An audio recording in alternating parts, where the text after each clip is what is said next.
memang ada jeda waktu delay antara waktu pengiriman yang diterima oleh sensor kemudian ditampilkan ke dashboard ini memerlukan waktu kurang lebih 3-4 detik. Setelah 3-4 detik maka hasilnya akan ditampilkan di dashboard. Seperti kita lihat di sini ada volt, ampere, power factor.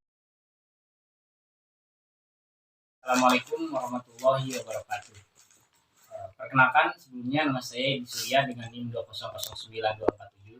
Pada kesempatan kali ini saya akan menjelaskan mengenai alat yang sudah saya buat sebelumnya bersama teman-teman.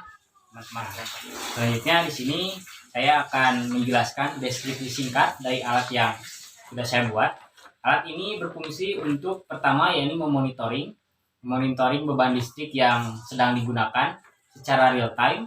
Kemudian dapat dikontrol dari jarak jauh karena menggunakan Internet of Things, sehingga asalkan terhubung dengan internet maka kita dapat mengetahui, kita dapat mengontrol, kita juga dapat memonitoring beban listrik yang sedang digunakan. Kita juga dapat mematikan atau menyalakannya dari jarak jauh. Nah, selanjutnya ini saya akan menjelaskan mengenai alat apa saja yang saya gunakan di sini, material apa saja. Dan ini terlihat saya menggunakan yang pertama modul PZTM 004T. Nah, kemudian di sini ada juga ESP32. Kemudian di sini ada Arduino Mini Pro.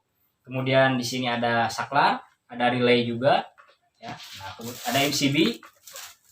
Nah, kemudian di sini saya menggunakan box dan juga ada beban ya, beban.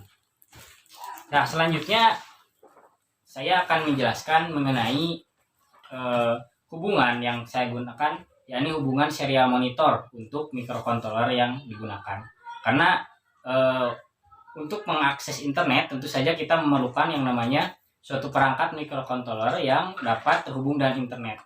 Karena Mini Pro ini tidak dapat terhubung ya, memerlukan modul tambahan, modul Wi-Fi tambahan, sehingga saya menggunakan modul ESP32 yang sudah include Wi-Fi di dalamnya.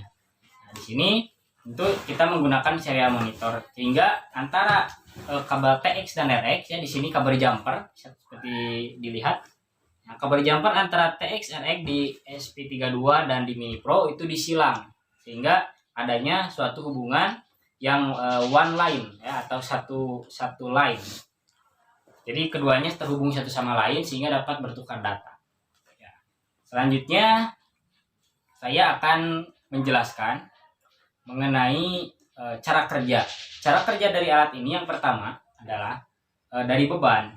Nah, ketika beban ini dinyalakan, maka PZTM akan mendetek dan juga akan membaca besaran-besaran yang harus ditampilkan seperti tegangan, arus, kemudian energi, kemudian ada juga power factor, kemudian ada juga frekuensi. Nah, nanti akan ditransfer, dikirim kepada microcontroller ESP32 ini.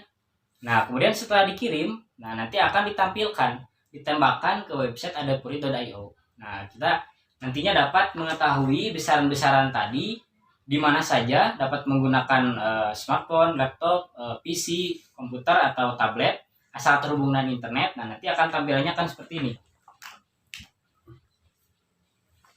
Nah, ini di sini masih terlihat ya. Untuk bagian display tampilan di sini masih 000 karena beban belum dinyalakan. Selanjutnya saya akan melakukan pengujian dan percobaan.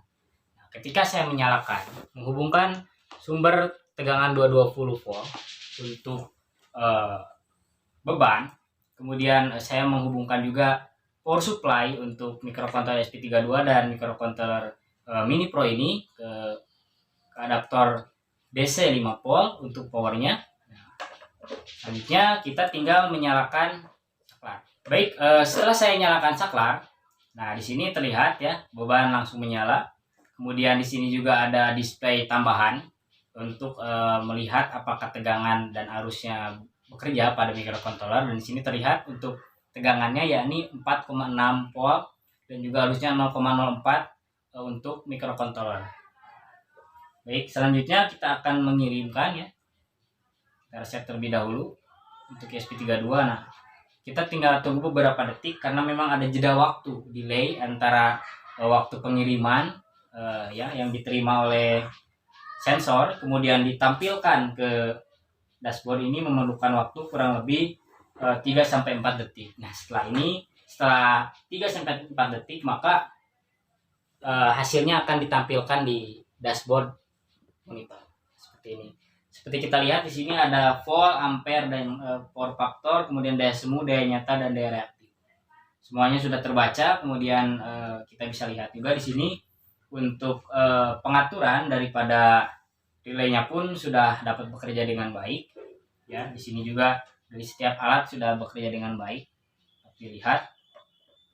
Nah, seperti itu mungkin untuk cara kerja daripada alat ini. Selanjutnya yakni untuk algoritma. Algoritma dari alat yang saya buat ini yang pertama menggunakan serial monitor untuk komunikasi antara Pro Mini dan juga SP32.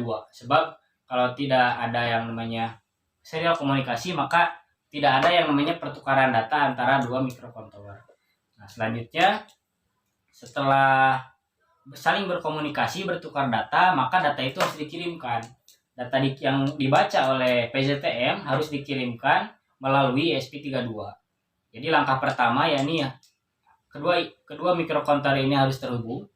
Nah, kemudian setelah terhubung maka SP32 harus dapat membaca besaran-besaran physis tadi untuk dapat ditransferkan ke SP32. Nah, terakhir SP32 harus mengirimkan data tadi ke MQTT Adafruit.io.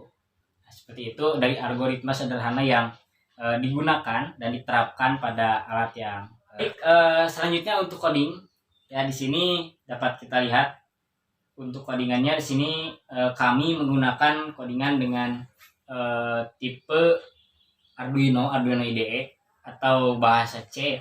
Nah, di sini kita lihat codingannya menggunakan bahasa C ya, yang umum digunakan pada Arduino. Ini. Kemudian ada juga di sini program untuk ke Pro Mini, sebab di sini memerlukan dua buah program. Jadi antara program di SP32 dan program di Pro Mini itu harus saling adanya ketertukaran data atau yang namanya serial komunikasi. Nah, itu caranya adalah dengan menyamakan serial dari SP32 dan juga serial dari Mini Pro ini. Nah, saja. Jadi codingannya cukup sederhana, yakni yang pertama adanya inisiasi untuk PZTM. Jadi kita melakukan inisiasi terlebih dahulu, misalkan membuat suatu variabel, misalkan variabel power di sini, variabel current, variabel voltage, ya dan seluruhnya. Variabel tadi selanjutnya kita akan publish ya, menggunakan fitur publish yang ada di library PZTM. Sehingga karena Arduino ini sudah ada library sehingga memudahkan pada saat memprogram. Kita tinggal memanggil library. Selanjutnya kita tinggal melakukan pembuatan algoritmanya ya. Di sini ada menggunakan string status ya untuk relay. Seperti itu. Jadi intinya seperti itu untuk program yang digunakan. Mungkin nanti saya akan lampirkan juga programnya di Google Drive. Mungkin barangkali itu saja yang dapat saya sampaikan. Mohon maaf atas segala kekurangannya. Assalamualaikum warahmatullahi wabarakatuh.